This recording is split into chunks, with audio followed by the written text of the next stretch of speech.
Variety reading FoodWISE tonight, continuing with my story about Robert Lustig and his lecture video called Sugar, the Bitter Truth. I had a link to it in the previous slide. And I want to talk a little bit about sorghum molasses after I read this short paragraph.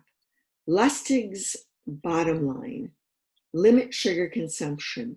In the real world, that means avoiding most processed foods, since high fructose corn syrup or sucrose turns up in everything from jelly to supermarket bread.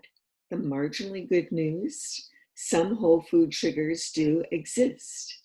Molasses, mostly a byproduct of sugarcane refining, for instance, is high in glucose, but it's not very sweet, and so is less acceptable to many. Another option is sorghum molasses, and the article I have is from Mother Earth News.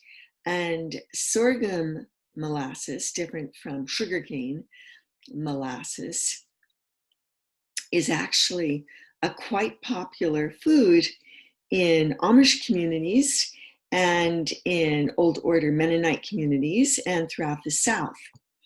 And it used to be a primary form of sweetener, and it's not as processed as other commercial molasses that we might get. And it is high in sulfur-containing compounds, the same sulfur-containing compounds that Stephanie Seneff was talking about. But mostly from a FoodWISE perspective, it is for many a local product.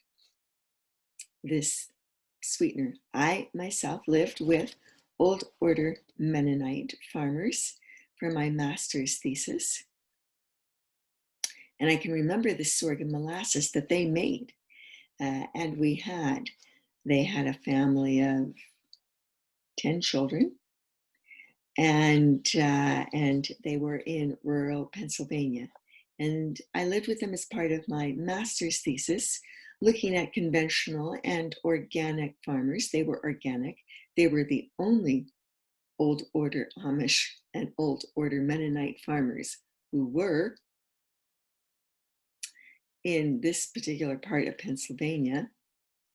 I looked at organic and conventional growing practices for the production of wheat, and it was awfully fun and enlightening living with them and learning. I mentioned in the book, in FoodWISE, I mentioned my experience living with them in the story on the tomatoes, on tomato harvesting. Brutally hot weather, back-breaking work, sticky, gummy tomatoes, barefoot, but oh, how nice afterwards to come home to a dinner of very nutrient-dense foods, including breads, sweet butter, and that sorghum molasses.